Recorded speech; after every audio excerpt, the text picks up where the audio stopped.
উর্দু ও ফার্সি ভাষায় ব্যবহৃত একটি শব্দ কুরবানি। হবু কুরবানি শব্দটা কোরআন ও সুন্নায় কোনো জায়গাতে নাই। কোরআনের মধ্যে আসছে কুরবানুন শব্দ। আল্লাহ পাক রব্বুল আলামিন কোরআনের মধ্যে বলেন, ওয়াইদ কররাবা কুরবানান, ওয়াইদ কররাবা কুরবানান। কুরবান শব্দটা কোরআনের মধ্যে আসছে, কিন্তু আমরা বলি কুরবানি। হবু এই শব্দ কোরআনুল কারীমের মধ্যে আসে নাই। কুরবানুন শব্দের শাব্দিক অর্থ নৈকট্য হাসিল করা। যেহেতু কুরবানি দেওয়ার মাধ্যমে আল্লাহ তাআলার বান্দা দাস আল্লাহ তাআলার নৈকট্য হাসিল করে, এই জন্য কুরবানিকে বলা হয় কুরবানি। কুরবানির দেওয়ার ক্ষেত্রে আরও কয়েকটা শব্দ কোরআন ও হাদিসের মধ্যে ব্যবহৃত হয়েছে। সর্বমোট কুরবানি দেওয়া হয় এর প্রতি শব্দ সর্বমোট 4টি শব্দ কোরআন ও হাদিসের মধ্যে ব্যবহৃত হয়েছে। 1 নম্বর কোরবানুন, 2 নম্বর নুসুকুন, 3 নম্বর নাহরুন, 4 নম্বর উসহিয়াতুন। এই 4টা শব্দ কুরবানিকে, কুরবানির মাসালা, কুরবানি করাতে, কুরবানির ফজিলত, কুরবানির হুকুম আহকাম বিধিবিধান বর্ণনা করতে গিয়ে এই 4টা শব্দ ব্যবহৃত করা হয়েছে। কুরবানির ক্ষেত্রে আওয়াজ করে বলেন কয়টা শব্দ? 4টা। 1 নম্বর কুরবানুন, 2 নম্বর নুসুকুন, 3 নম্বর নাহরুন, 4 নম্বর উসহিয়াতুন। এই 4টা শব্দ দ্বারাই কুরবানি বোঝায়। কুরবানি বলা হয় কাকে? কুরবানির পারিভাষিক অর্থ মা ইউযবাহু মিন বাহিমাতিল আনআম তাকাররুবান ইলাল্লাহি তাআলা ফি আইয়ামিন নাহরি বিশারাইতা মাখসুসাতিন। কুরবানির বিশেষ 3 দিনে আল্লাহ তাআলার সন্তুষ্টির জন্য চতুষ্পদ গৃহপালিত পশুকে আল্লাহ তাআলার সন্তুষ্টির জন্য বিশেষ শর্ত সাপেক্ষে জবাই করার নাম কুরবানি। সুবহানাল্লাহ বলেন। এটা হচ্ছে কুরবানির পারিভাষিক অর্থ। এবার আমরা জানবো ইসলামী শরীয়তে কুরবানির বিধান কি।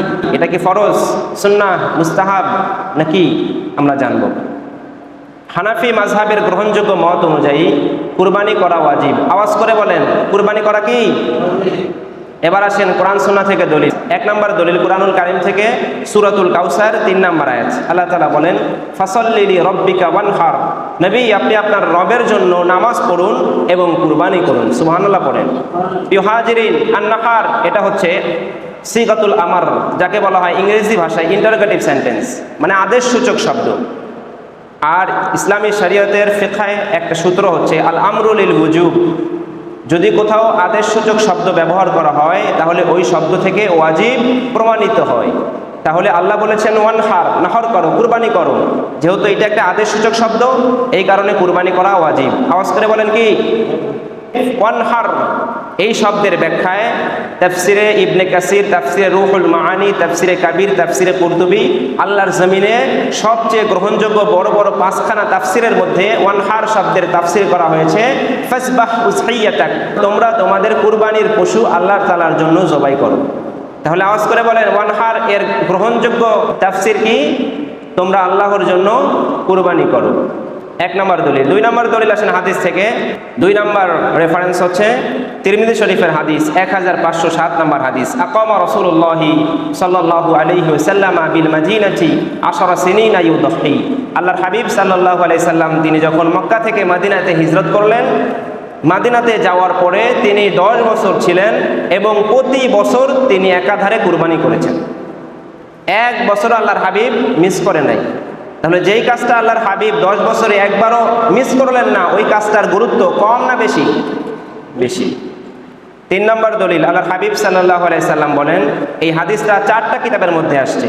মুসনাদে আহমদের মধ্যে আসছে, মুসান্নাফে ইবনে আবি শাইবাতে আসছে, বাইহাকি শরীফের মধ্যে আসছে, সুনানে ইবনে মাজাহ শরীফের মধ্যে আসছে। সুনানে ইবনে মাজাহ শরীফ 3123 নম্বর হাদিস। আল্লাহর হাবিব সাল্লাল্লাহু আলাইহি সাল্লাম বলেন, মান ওয়াজাদা সাআতান ওয়া লাম ইযহি ফালা ইয়াকরাবান্না মুসাল্লানা। যে ব্যক্তি কুরবানির সামর্থ্য রাখে তারপরেও কুরবানি করলো না, সে যেন আমাদের ঈদগাহে না আসে। চিন্তা করেন কেমন বড় ধমক দিয়েছেন বিশ্বনবী মুহাম্মদ সাল্লাল্লাহু আলাইহি সাল্লাম। যে ব্যক্তি কুরবানি করার সামর্থ্য রাখে, টাকা পয়সা আছে, তারপরেও কুরবানি না করে, সে ব্যক্তি যাতে ঈদের দিন আমি নবী বিশ্বনবী মুহাম্মদ সাল্লাল্লাহু আলাইহি সাল্লামের ঈদগাহে না আসে। কেন আসবে সে? কারণ সে ইসলামের বিধান কুরবানি করা, তার উপরে কুরবানি ওয়াজিব হওয়া সত্ত্বেও সে কুরবানি দিচ্ছে না, সে যেন ঈদগাহে না আসে। কত বড় ধমক চিন্তা করেন। এই জন্য কুরবানি করা ওয়াজিব। আওয়াজ করে বলেন কুরবানি করা কি? 2 নম্বর পয়েন্টে আমরা জানবো কুরবানি করার ফাজিলত কি। সম্মানিত হাজিরিন, বাজারে অনেক বই আছে, ফাজাইল চটি বই, অনেক ধরনের বই পাবেন কুরবানির সম্পর্কে লেখা। কিছু বইয়ে পাবেন 2টা ফজিলত, কিছু বইয়ে পাবেন 3টা, কিছুতে 4টা পাবেন, কিছুতে 1টা পাবেন। অনেকগুলো বই সংগ্রহ করে আপনি ফজিলত পাবেন 3, 4টা, 4, 5টা। তো আমি অনেকগুলো কিতাব সংগ্রহ করে আমি কুরবানির ফজিলত বের করেছি 8টা। আওয়াজ করে বলেন কয়টা? এই জন্য মনোযোগ সহকারে ফজিলতগুলো স্মরণ রাখবেন। কুরবানি করলে কি লাভ, কি ফায়দা? কোরআন ও হাদিস গবেষণা করে ফজিলত 8টি। 1 নাম্বার, কুরবানি করলে ফজিলত যে আল্লাহ তাআলার জন্য কুরবানির পশু জবাই করা আল্লাহ তাআলার কাছে অত্যাধিক প্রিয় একটি আমল। আল্লাহর হাবিব সাল্লাল্লাহু আলাইহি সাল্লাম মুসলিমের বর্ণনায় ইরশাদ করেন, মা আমিলা আদামিয়ুন মিন আমালিন ইয়াওমান নাহার আহাব্বা ইলাল্লাহি তাআলা মিন ইহরাকিদ দাম। কুরবানির দিনে আল্লাহ তাআলার জমিনে যত নেক আমল করা হয় আল্লাহ তাআলার কাছে সবচেয়ে প্রিয় অত্যাধিক গ্রহণযোগ্য আমল আল্লাহ তাআলার সন্তুষ্টির জন্য পশু জবাই করা। 2 নাম্বার ফজিলত, কুরবানির পশুর রক্তের প্রথম ফোঁটা জমিনে পড়ার পূর্বেই আল্লাহ তাআলা কুরবানি দাতাকে একটা বিশেষ মর্যাদা দিয়ে দেন। কি সেই বিশেষ মর্যাদা? কিয়ামতের কঠিনতম দিন সেই বিশেষ মর্যাদা আল্লাহ তাআলা ওই লোকটাকে গিফট করবে। আল্লাহর হাবিব সাল্লাল্লাহু আলাইহি সাল্লাম তিরমিজির বর্ণনায় বলেন, ইন্নাহা লা তা'তি ইয়াওমাল কিয়ামাতি বিকুরুনিহা ওয়া আশআরিহা ওয়া আজলাফিহা। কিয়ামতের কঠিনতম দিন কুরবানির পশু তার রক্ত, তার শিং, তার পশম নিয়ে আল্লাহ তাআলার কাছে হাজির হবে। আল্লাহর হাবিব সাল্লাল্লাহু আলাইহি সাল্লাম বলেন, ওয়া ইন্নাদ দামা লা ইয়াকাউ মিনাল্লাহি বিমাকানিন ক্বাবলা আন ইয়াকাউ মিনাল আরদ ফাতিবু বিহা নাফসান। ও উম্মত, এই জন্য তোমরা আনন্দ চিত্তে বেশি বেশি কুরবানি করো, কারণ তোমাদের কুরবানির পশুর রক্তের প্রথম ফোঁটা জমিনে পড়ার পূর্বেই আল্লাহ তাআলা কুরবানি দাতাকে একটা বিশেষ মর্যাদা দিয়ে দেন। প্রথম ফোঁটা জমিনে পড়ার পূর্বেই বিশেষ একটা মর্যাদা আল্লাহ আপনাকে দিয়ে দিবেন যে ব্যক্তি কুরবানি করবে। 3 নম্বর ফাজিলত, কুরবানির পশুর রক্তের প্রথম ফোঁটা জমিনে পড়ার সঙ্গে সঙ্গে আল্লাহ তাআলা কুরবানি দাতার জীবনের সকল পাপগুলো ক্ষমা করে দেন। আল্লাহর হাবিব সাল্লাল্লাহু আলাইহি সাল্লাম কলিজার টুকরা মেয়ে ফাতেমাকে বললেন, ইয়া ফাতিমা কুমি ইলা উসহিয়াতি। ফাতেমা, তুমি তোমার কুরবানির পশুর দিকে যাও, ফাশহাদিহা, তাকে তুমি দেখো, কারণ তোমার কুরবানির পশুর প্রথম ফোঁটা জমিনে পড়ার সাথে সাথে ফাতেমা তোমার জীবনের সকল পাপগুলো আল্লাহ তাআলা ক্ষমা করে দিবেন। বিশ্বনবীর নয়নের পুতলি কলিজার টুকরা ফাতেমা রাদিয়াল্লাহু তাআলা আনহা জিজ্ঞাসা করলেন, ইয়া হাবিবাল্লাহ, ইয়া রাসূলুল্লাহ, এই যে একটা বিশেষ ফজিলত, এটা কি শুধু আমাদের জন্য, যারা আপনার ফ্যামিলি, শুধু কি তাদের জন্য? আল্লাহর হাবিব বললেন, লা বাল লানা ওয়ালিল মুসলিমিনা আম্মাতান, বরং এটা সমস্ত মুসলমানদের জন্য এবং আমাদের জন্য, যারাই আল্লাহর সন্তুষ্টির জন্য কুরবানি করবে তাদেরকে আল্লাহ তাআলা এই ফজিলত দিবে। কুরবানির পশুর প্রথম ফোঁটা জমিনে পড়ার আগেই আল্লাহ তাআলা তার জীবনের সব পাপগুলো ক্ষমা করে দেবে। 4 নম্বর ফজিলত, কুরবানির জন্তুর প্রত্যেক রক্তের ফোঁটার বিনিময়ে আল্লাহ তাআলা তার আমুলনামায় সওয়াব দিবেন। একটা পশুর রক্ত হয় কতগুলা বলেন তো? অনেক রক্ত হয়। প্রতিটা ফোঁটা রক্তের বিনিময়ে আল্লাহ তাআলা আপনার আমুলনামায় নেকি দিবেন। আল্লাহর হাবিব সাল্লাল্লাহু আলাইহি সাল্লাম বলেন, বিকুল্লি কতরাতিন হাসানা, আল্লাহ তাআলা প্রতিটা রক্তের ফোঁটার বিনিময়ে তার আমুলনামায় সওয়াব লিখে দিবেন। 5 নম্বর ফজিলত, কুরবানি পশুর প্রতিটি লোমের বিনিময়ে আল্লাহ তাআলা আমুলনামায় সওয়াব লিখে দেন। সুবহানাল্লাহ নাই?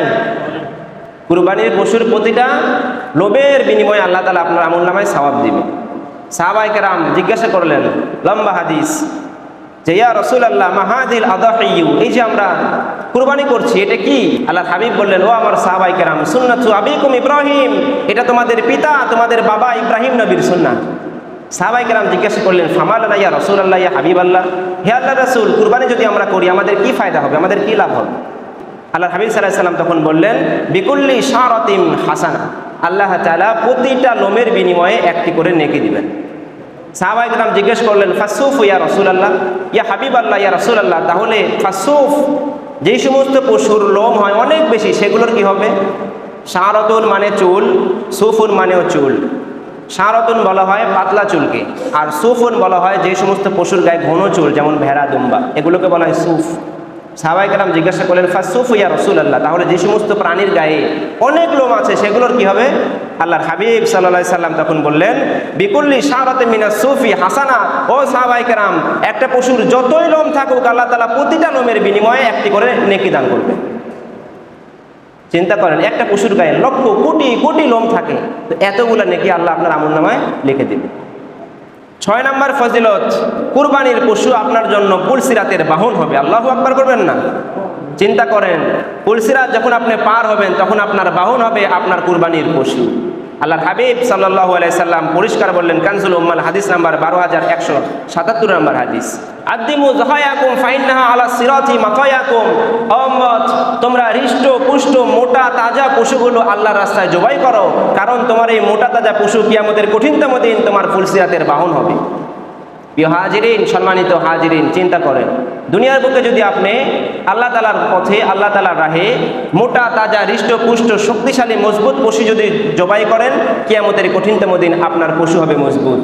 আর যদি আপনি আল্লাহর জমিনে ক্ষীণ দুর্বল এরকম পশু করেন জবাই, তাহলে কিয়ামতের কঠিনতম দিন আপনার পুলসিরাতের বাহনটাও হবে দুর্বল ক্ষীণ।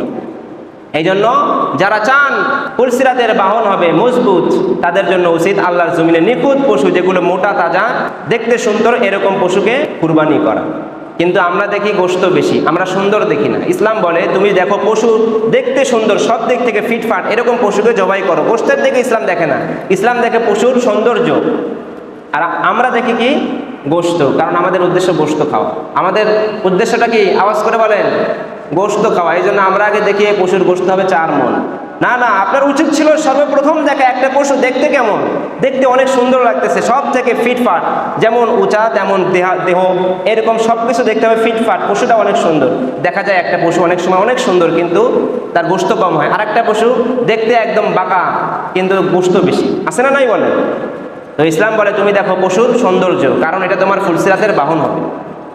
সম্মানিত হাজির, 7 নম্বর ফজিলত, কিয়ামতের কঠিনতম দিনে কুরবানির পশুর রক্ত, তার লোম, তার খুর, তার শিং সব কিছু আপনার নেক আমলের পাল্লায় উঠিয়ে দেওয়া হবে।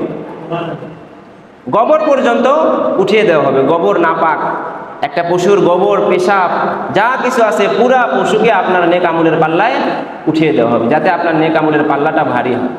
আল্লাহর হাবিব সাল্লাল্লাহু আলাইহি সাল্লাম পরিষ্কার বললেন, হাদিসটা দহু অতয়িবু বিহা আনফুসাকুম ফাইন্নাহা লাইসা মিন মুসলিমিন ইওয়াজ্জিহু তাহিয়াতাহু ইলাল কিবলাতি ইল্লা কানা দামুহা ওয়া ফারসুহা ওয়া সুফুহা হাসানাতিন মুখদারাতিন ফি মিজানিহি ইয়াউমাল কিয়ামাহ। সুবহানাল্লাহ। আল্লাহর হাবিব পরিষ্কার বললেন যে একটা পশু যারা আল্লাহ তাআলার সন্তুষ্টির জন্য আনন্দ চিত্তে, নিজের উপর চাপ নিয়ে নয়, খুশি হয়ে আনন্দ চিত্তে যারা পশু জবাই করবে, এই পশুর প্রতিটা বস্তু সব সহ এই পশুকে আল্লাহ তাআলা কিয়ামতের কঠিন দিন তার নেক আমলের পাল্লায় উঠিয়ে দেবে। 8 নম্বর ফাজিলত, আপনার কুরবানির পশু আপনার জন্য জাহান্নামের ঢাল হবে। সুবহানাল্লাহ। মরা মরা ভাব আমরা, এমন একটা ফজিলত আপনি পাইলেন যে আপনার পশু আপনার জন্য জাহান্নামের ঢাল হবে। একজনও সুবহানাল্লাহ পড়েন। কি এগুলো? এটা কি সব কি আপনারা আনতুম মাইয়িতুন? আপনারা কি সবাই মুর্দা? আপনারা সবাই মনে হয় লাশের সামনে কথা বলছে, আওয়াজ নেই। আল্লাহর হাবিব সাল্লাল্লাহু আলাইহি সাল্লাম বলেন আপনার কুরবানির পশু আপনার জন্য জাহান্নামের ঢাল হবে। তাবরানী শরীফের হাদিস, হাদিস নাম্বার 2736। আল্লাহর হাবিব বলেন, মান দাহা তাইয়িবাতান বিহা নাফসা মুহতাসিবান লিউযহিয়াতিহি ফাকানাত লাহু হিজাবাম মিনান নার। যে ব্যক্তি আল্লাহর সন্তুষ্টির জন্য কুরবানি করবে, এই কুরবানির পশু কিয়ামতের কঠিনতম দিন ওই ব্যক্তির জন্য জাহান্নামের ঢাল হবে। এই 8টা ফজিলত আপনাদেরকে বললাম। কেউ আছেন 8টা ফজিলত বলবেন? পারবেন বলতে? এই 8টা ফজিলত যদি আপনার মাথায় থাকে, দেখবেন তখন কুরবানি করতে আপনার জন্য একদম সহজ হবে। আপনার মাথায় আসবে 8টা ফজিলত হাদিস থেকে। তা আমি যদি কুরবানি করি 8টা ফজিলত, 8টা মর্যাদা আমি যাব পেয়ে, তখন আপনার জন্য কুরবানি করতে সহজ হবে। সম্মানিত হাজিরিন, এবার আমরা জানবো 4 নম্বর পয়েন্টের আলোচনা, কুরবানি করা কার জন্য ওয়াজিব। আওয়াজ করে বলেন, 4 নম্বর পয়েন্ট কি? কুরবানি করা কার জন্য ওয়াজিব। কুরবানির বিশেষ 3 দিনে 10ই জিলহজ, ঈদুল আজহার সালাত আদায়ের করার পরে 10, 11, 12 এই 3 দিনে 5টা গুণের অধিকারী ব্যক্তির জন্য কুরবানি করা ওয়াজিব। আওয়াজ করে বলেন, কয়টা গুণের অধিকারী? 5টা। 1 নম্বর মুসলমান হতে হবে। মুসলমান নর হোক নারী হোক, পুরুষ মহিলা যেই হোক না কেন, মুসলমান হলেই কুরবানি দিতে হবে। কোনো কাফের, কোনো মুশরিকের জন্য কুরবানি আছে? নাই। 2 নম্বর প্রাপ্তবয়স্ক হতে হবে। নাবালেগ ছেলে অনেক টাকার মালিক, কুরবানি ওয়াজিব হবে না, প্রাপ্তবয়স্ক হতে হবে। 3 নম্বর সুস্থ মস্তিষ্ক সম্পন্ন হতে হবে। একটা পাগল অনেক টাকার মালিক, কুরবানি ওয়াজিব হবে না। 4 নম্বর মুকিম হতে হবে। মুসাফিরের ওপরে কুরবানি ওয়াজিব নয়। মুকিম বলতে যে নিজের বাড়িতে অবস্থান করছে, অন্য কোথাও ৭৮ কিলোমিটার দূরে কোথাও সফরের নিয়াত করে নাই, সফরে যায় নাই, এরকম ব্যক্তিকে বলা হয় মুকিম। মুকিম হতে হবে। 5 নম্বর, নেশাব পরিমাণ সম্পদের মালিক হতে হবে। প্রয়োজন অতিরিক্ত নেশাব পরিমাণ সম্পদের মালিক হতে হবে। নেশাবটা কি? যাকাতের যেই নেশাব, অর্থাৎ 7.5 ভরি স্বর্ণের মালিক হতে হবে, অথবা 52.5 তোলা রূপার মালিক হতে হবে, অথবা এই পরিমাণ যেই রূপার দাম অথবা স্বর্ণের দাম, এতটুকু টাকার যদি আপনি মালিক হন, আপনার প্রয়োজনের অতিরিক্ত যদি এই পরিমাণ টাকার আপনি মালিক হন, তাহলে আপনার জন্য কুরবানি করা ওয়াজিব। স্বর্ণের দাম কত? 7.5 ভরি, আর রূপা 52.5 তোলা রূপা। এর যেই দাম আসে বর্তমান বাজারে, এই পরিমাণ টাকা যদি আপনার কাছে এই 3 দিনে থাকে, তাহলে আপনার জন্য কুরবানি ওয়াজিব। দেখা যাচ্ছে আপনি 10 জিলহজ ফকির, কিছুই নাই, 11 তারিখে গিয়ে আপনার কাছে অনেক টাকা আসছে, তখনও আপনাকে কুরবানি করতে হবে। আজকে আপনার কাছে অনেক টাকা আছে, কুরবানির দিন আপনার কাছে কিচ্ছু নাই, আপনার জন্য কুরবানি ওয়াজিব হবে এই 3 দিনে আপনার কাছে থাকা। 5 নম্বর পয়েন্টে আমরা শুনবো, আল্লাহ তাআলার সন্তুষ্টির জন্য যারা কুরবানি করতে চান, তাদের জন্য 4টা কাজ করতেই হবে। যদি যে কোনো একটা কাজ আপনার মিস হয়ে যায়, তাহলে আপনার কুরবানি আল্লাহ তাআলার কাছে গ্রহণযোগ্য হবে না। আপনার কুরবানি হবে শুধুমাত্র গোশত খাওয়া। শুধুমাত্র, আওয়াজ করে বলেন কি? যদি 4টার একটা আপনার থেকে ছুটে যায়, আপনার কুরবানি হবে না। 4টাই আপনার মধ্যে থাকতে হবে, তাহলে আপনার কুরবানি হবে। 1 নম্বর, শিরক মুক্ত আমল। আওয়াজ করে বলেন 1 নম্বর কি? আপনি কুরবানি করতেছেন আবার শিরক করতেছেন, আপনার কুরবানি আল্লাহর কাছে গ্রহণযোগ্য হবে না। কারণ আল্লাহ তাআলা বলেন, লাইন আশরাকতা লা ইয়াহবাতান্না আমালুক, তুমি যদি শিরক করো, তাহলে তোমার জীবনের যাবতীয় আমলগুলা আল্লাহ তাআলা ধ্বংস করে দেবে। সম্মানিত হাজিরিন, এই জন্য শিরক করা যাবে না। 2 নম্বর, আপনার নিয়াত, আপনার ইন্টেনশন, আপনার ইচ্ছাকে বিশুদ্ধ করতে হবে। নিয়াত করতে হবে, আমি একমাত্র আরশে আজিমের মালিক, আল্লাহ তাআলার সন্তুষ্টির জন্য নিয়াত করছি। যদি একা দেন কুরবানি, তাহলে তো নিয়াত করতেই হবে। যদি 3 জন, 4 জন, 5 জন, 6 জন, 7 জন মিলে কুরবানি করেন, তাহলে প্রতিটা ভাগের, প্রতিটা শরীক, প্রতিটা অংশীদারের নিয়াত সঠিক হতে হবে। যদি একজনের নিয়াত খারাপ হয়, বাকি 6 জনের নিয়াত শুদ্ধ হয়, ওই একজনের কারণে সবার কুরবানি নষ্ট হয়ে যাবে। 1 গ্লাস দুধের মধ্যে 1 ফোঁটা পেশাব দেন, ওই 1 ফোঁটা পেশাবের কারণে 1 গ্লাস দুধ নষ্ট হয়ে যায়। অনুরূপভাবে 6 জনের নিয়াত শুদ্ধ, একজনের নিয়াত অশুদ্ধ, সে নিয়াত করছে গোশত খাবে, অথবা মানুষ কি বলবে? সবাই কুরবানি করতেছে, আমি যদি কুরবানি না করি, মানুষ আমাকে কি বলবে? মানুষ দেখানোর জন্য অথবা গোশত খাওয়ার জন্য যদি কেউ কুরবানি করে, তার কুরবানি সহি হবে না। যদি এরকম একজন হয়, বাকি সবার নিয়াত সঠিক, ওই একজনের কারণে কারোর নিয়াত শুদ্ধ হবে না। এই জন্য আমাদের উচিত, যারা শরীকে দেবে কুরবানি, সবাই একসাথে হয়ে সবার নিয়াতকে খালেস করা। সবার নিয়াতকে কি করা? আওয়াজ করে বলেন, ইন্নামাল আমালু বিন্নিয়াত। প্রতিটা নেক কাজের নিয়াতের উপরে ডিপেন্ড করে। আপনার নিয়াত ঠিক, আমল ঠিক, নিয়াত ঠিক নাই, কিচ্ছু নাই। 3 নম্বর, কুরবানি করতে হবে হালাল টাকা দিয়ে, হালাল উপার্জন দিয়ে আপনার কুরবানি করতে হবে। 3 নম্বর কি? আওয়াজ করে বলেন, হালাল টাকা দিয়ে, হালাল ইনকাম দিয়ে কুরবানি করতে হবে। ইন্নাল্লাহ তাআলা তাইয়্যিব লা ইয়াকবালু ইল্লা তাইয়্যিব। আল্লাহ তাআলা নিজে হালাল, পবিত্র। আল্লাহ তাআলা সবসময় হালাল পবিত্র জিনিসই গ্রহণ করেন, অপবিত্র কোনো কিছু আল্লাহ তাআলা গ্রহণ করেন না। এই জন্য সবার টাকা, যদি আপনারা শরীকি দেন কুরবানি, ভাগে করেন কুরবানি, সবার টাকা হালাল হতে হবে। যদি একজনের টাকা হয় হারাম, বাকি 6 জনের হালাল, ওই একজনের কারণে কারো কুরবানি হবে। এই জন্য আপনার জীবনের সবচেয়ে খালেস টাকা, শুদ্ধ টাকা, হালাল টাকা দিয়ে আপনি কুরবানি করেন। 4 নম্বর, বিশুদ্ধভাবে, উত্তমভাবে পশু জবাই করতে হবে। বিশ্বনবী যেমন করে, সাহাবায়ে কেরাম যেমন করে পশু জবাই করেছেন, সেইভাবেই পশু জবাই করতে হবে। কেমন করে? মুসলমান ছেলে হোক মেয়ে হোক, মেয়ে যদি পশু জবাই করে তাও জায়েজ আছে। আমরা অনেকেই মনে করি শুধু ছেলেরাই পশু জবাই করতে পারবে, না না, মেয়েরাও পশু জবাই করতে পারে। আপনার বাসায় একটা গরু আছে, আপনার বাসায় আর ছেলে কেউ নাই, গরুটা মারা যাচ্ছে, আপনার বাড়িতে আপনার স্ত্রী আছে, আপনার মেয়ে আছে, তখন তারা ধারালো ছুরি দিয়ে গরুটাকে জবাই করবে। ইসলাম এটাকেও হালাল রেখেছে। তো নারী পুরুষ যেই হোক, 1 নম্বর, মুসলমান জবাই যে করবে উনি কি হতে হবে? মুসলমান, ছেলে হোক মেয়ে হোক। ধারালো অস্ত্র দিয়ে পশুর গলার 4টা রগ থাকে, শ্বাসনালী, খাদ্যনালী, ধমনীর 2টা, এই মোট 4টা রগের কমপক্ষে 3টা রগ কেটে ফেলতে হবে। কমপক্ষে 3টা, আমরা তো কাটি 4টাই, কিন্তু কমপক্ষে 3টা কাটতেই হবে। এইভাবে আল্লাহ তাআলার নাম নিয়ে বিসমিল্লাহি আল্লাহু আকবার বলে পশু জবাই করতে হবে। এটা হলো পশু জবাই ক্ষেত্রে ফরজ। আর সুন্নাত মুস্তাহাব অনেক আছে, যেমন পশুকে সুন্দরভাবে শোয়ানো, কেবলামুখী করা। কিন্তু আমি যেগুলো বললাম এটা হচ্ছে ফরজ, এগুলো করতেই হবে। আপনি যদি পশুকে কেবলামুখী না করেন, এমনিতে জবাই করেন, তাও আপনার পশু খাওয়া হালাল হয়ে যাবে। এগুলো হচ্ছে সুন্নাত। তো প্রিয় হাজিরিন, এই চারটা আপনাকে করতেই হবে। এক নম্বর কি? আওয়াজ করে বলেন। শিরক মুক্ত আমল, শিরক মুক্ত কুরবানি হতে হবে। 2 নাম্বার, আপনার নিয়াতকে বিশুদ্ধ করতে হবে। 3 নাম্বার, আপনার উপার্জন হালাল হতে হবে। 4 নাম্বার, বিশুদ্ধভাবে হাদিস অনুযায়ী সুন্নতি পদ্ধতিতে পশু জবাই করতে হবে। এই চারটা থাকতেই হবে। যদি একটা আপনার থেকে মিস করে, আপনার কুরবানি হবে না, শুধুমাত্র গোশত খাওয়া হবে। প্রিয় হাজিরিন, এবার আমরা জানবো কুরবানির পশুর সম্পর্কে। কুরবানির পশুকে 3 ভাগে ভাগ করা হয়। সহজ পদ্ধতিতে কুরবানির পশু 3 ভাগে ভাগ করা হয়েছে। 1 নাম্বার, উটনি, কমপক্ষে 5 বছরের হতে হবে। আওয়াজ করে বলেন, 1 নাম্বার কি? উটনি, কমপক্ষে 5 বছরের হতে হবে। 2 নাম্বার, গরু মহিষ, কমপক্ষে 2 বছরের হতে হবে।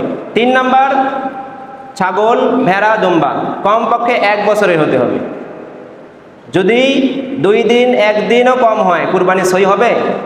শুধুমাত্র দুম্বা এবং ভেড়ার ক্ষেত্রে বলা হয়, যদি এই 2টা পশুর বয়স কম হয়, 6 মাস 7 মাস হয়, কিন্তু তাদের দেহে এত বেশি গোশত হয়, মোটা তাজা এত বেশি হয়, দেখে যেন মনে হয় 1 বছরই হয়ে গেছে, তাহলে এরকম দুম্বা এবং ভেড়া দিয়ে কুরবানি জায়েজ হবে। কিন্তু উটের ক্ষেত্রে, গরুর ক্ষেত্রে, মহিষের ক্ষেত্রে, ছাগলের ক্ষেত্রে 1 দিন 2 দিন বয়স কম হলেও কুরবানি সহি হবে না। আমরা একটা ভুল করি, সারা বাংলাদেশের মানুষ মারাত্মক পর্যায়ে একটা ভুল করি, তা হচ্ছে কি? আমরা যখন কুরবানির পশু ক্রয় করতে যাই, আমরা দেখি দাঁত। আওয়াজ করে বলেন, কি দেখি আমরা? দাঁত দেখি। 2 দাঁত, 3 দাঁত, 4 দাঁত, 6 দাঁত। দাঁত দেখা ইসলাম কখনো দেখে না। ইসলাম দেখে তার বয়স কত, এইটা দেখো। পশুর মালিক যেটা বলবে সেটা। পশুর মালিক যদি এখন আপনাকে ধোকা দেয়, কিয়ামতের কঠিন দিন আল্লাহ তাআলার দরবারে তার হিসাব দিতে হবে যদি পশুর মালিক মিথ্যা কথা বলে। আপনারা প্রথমে জিজ্ঞেস করবেন পশুর বয়স কত। কিন্তু অনেক সময় দেখা যায় দাঁত হিসেবে বয়সের মিলে, কিন্তু দাঁত দেখতে হবে পরে, আগে জিজ্ঞাসা করতে হবে বয়স কত।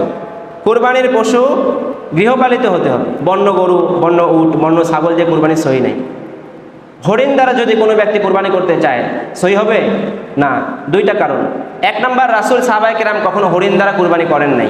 2 নাম্বার, হরিণ এইটা গৃহপালিত প্রাণী নয়, এই কারণে হরিণ দ্বারা কুরবানি জায়েজ হবে।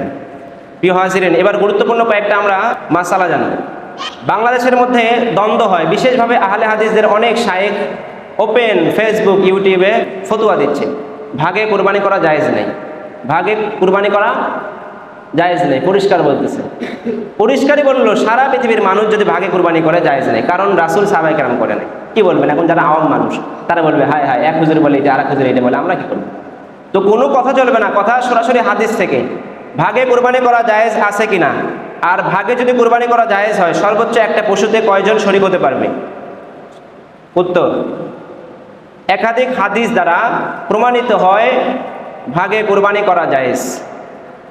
1 নম্বর হাদিস, عن جابر بن عبد الله رضي الله تعالى عنه قال نحرنا مع رسول الله صلى الله عليه وسلم عام الحديبية البدنة عن 7 والبقرة عن 7। সুবহানাল্লাহ পড়েন। বিশ্বনবীর সাহাবী হযরত জাবের ইবনে আব্দুল্লাহ রাদিয়াল্লাহু তাআলা আনহু বলেন, আমরা বিশ্বনবীর সাথে হুদাইবিয়ার বছরে ছিলাম, একটা উটে 7 জন শরীক হয়েছি, একটা গরুতে 7 জন শরীক হয়েছি। সুবহানাল্লাহ পড়বেন না? কোন কিতাবের হাদিস? সহিহ মুসলিম 1318 নম্বর হাদিস, সহিহ মুসলিম 3048 নম্বর হাদিস। সহিহ মুসলিমের একটা কিতাবে 2 জায়গায় এই হাদিসটা আসছে। তাহলে যারা বললো 7 ভাগে কুরবানি জায়েজ নাই, এরা কি আসলে হুজুর বলেন তো? এরা কি আলেম? এরা কি পড়ছে? আল্লাহই ভালো জানে। তো পরিষ্কার, আপনি ইন্টারনেট, গুগলে আপনি সার্চ করেন, আমি যেটা বললাম হাদিস নাম্বার সার্চ করেন, হাদিসটা আসবে চলে। যদি আপনার কাছে কিতাব না থাকে, আপনি সার্চ করেন আপনার অ্যান্ড্রয়েড ফোনে, গুগলে সার্চ করেন, সহিহ মুসলিম লিখে সার্চ করেন, 1318 নম্বর হাদিস, এই হাদিসটা আসবে চলে। 2 নম্বর হাদিস, عن ابن عباس رضي الله تعالى عنهما قال كنا مع النبي صلى الله عليه وسلم في سفر فحضر النحر فاشتركنا في البقرة 7 وفي البعير 7। হযরত আব্দুল্লাহ ইবনে আব্বাস রাদিয়াল্লাহু তাআলা আনহুমা বলেন, বিশ্বনবীর সাথে আমরা একবার সফরে ছিলাম, ঈদের সময় আসলো, তখন আমরা একটা গরুতে 7 জন শরীক হয়েছি এবং একটা উটে 7 জন শরীক হয়েছি। সুবহানাল্লাহ নাই? সহিহ ইবনে হাব্বান 4007 নম্বর হাদিস। এই 2টা হাদিস থেকে প্রমাণিত হয় ভাগে কুরবানি করা জায়েজ। এখন প্রশ্ন, ভাগে কুরবানি করা জায়েজ, কয় ভাগে কুরবানি করা জায়েজ হবে? একটা উট, একটা গরু, একটা মহিষে সর্বোচ্চ 7 জন কুরবানি করা যাবে। 7-এর কম যে কোনো সংখ্যা, জোর কিংবা বেজোর, 1 জন, 2 জন, 3 জন, 4 জন, 5 জন, 6 জন, 7 জন মিলে একটা উট, একটা গরু, একটা মহিষে শরীক হওয়া যাবে, কোনো সমস্যা নাই।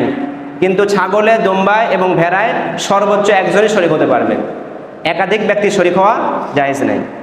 আমাদের মধ্যে অনেকেই মাসালা জিজ্ঞেস করে, হুজুর কুরবানির গোশত কয় ভাগে ভাগ করতে হবে? তো আসেন কুরবানির গোশত ভাগ করতে হবে কয় ভাগ? 3 ভাগ। আওয়াজ করে বলেন কয় ভাগ? 3 ভাগ। 1 ভাগ লিনাফসি, নিজের জন্য রাখবেন। আরেকটা ভাগ লি আসদিকাই ওয়াল আকরিবাই, আপনার আত্মীয় স্বজন বন্ধু বান্ধবদের জন্য দিবেন। আরেকটা অংশ লিল ফুকারাই, গরিব দুঃখীদের জন্য। হায় আফসোস, বর্তমান যুগে কি হচ্ছে, দেখা যায় একটা ধনী মানুষ অনেক সময় একটা পশু একাই দিচ্ছে কুরবানি, দেওয়ার পরে কুরবানির পশুর গোশত হয়েছে 3 মণ, দেখা যাচ্ছে 2.5 মণ গোশত তার ফ্রিজের মধ্যে নিয়েছে, আর বাকি গোশত এগুলো বন্টন করছে। নাউজুবিল্লাহ পড়বেন না। তার মানে এই লোকের উদ্দেশ্য হচ্ছে গোশত খাওয়া। আপনার এই জিনিসটা মাথায় রাখতে হবে। অতীত যুগের উম্মতের সময় যখন কুরবানি হতো, কুরবানির পশু আকাশ থেকে একটা আগুন এসে কুরবানির পশুকে জ্বালিয়ে ভস্ম করে দিত, গরুর গোশত খাওয়ার কোনো সুযোগ ছিল না। আর আমাদেরকে আল্লাহ তাআলা এত বড় একটা দিয়েছে অফার, যে তোমরা কুরবানি করো, গোশতও খাও। আমরা এত বড় বেহায়া, নির্লজ্জ, এত বড় অকৃতজ্ঞ মানুষ যে আমরা আল্লাহ তাআলার অফারটা পেয়ে পুরা গোশত একাই খাই। কুরবানি করা হয়েছে এই জন্য দেখা যায় গরিব দুঃখীরা সারা বছর গোশত 800 টাকা কেজি তারা খাইতে পারে না। এই সময় আপনার জন্য উচিত 3টা ভাগ করে আপনি খাবেন 1 অংশ, আরেকটা অংশ আপনার আত্মীয় স্বজন বন্ধু বান্ধবদেরকে দিবেন, আরেকটা অংশ যারা গরিব মিসকিন এদেরকে দিবেন। আমরা সবাই চেষ্টা করবো ইনশাল্লাহ পরে।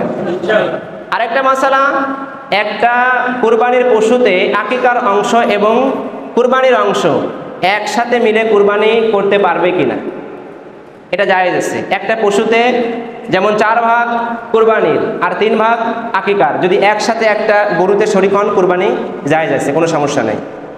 আর পশুর কয়েকটা দোষ আছে যেই দোষের কারণে কুরবানি জায়েজ নাই। 1 নম্বর এমন দোষ যেই দোষের কারণে পশুটা অসম্পূর্ণ হয়ে যায়, এরকম দোষ যদি কোনো পশুর মধ্যে থাকে, এরকম পশু দ্বারা কুরবানি জায়েজ নেই। যেমন একটা পশুর চোখ নাই, অন্ধ, জায়েজ আছে কুরবানি?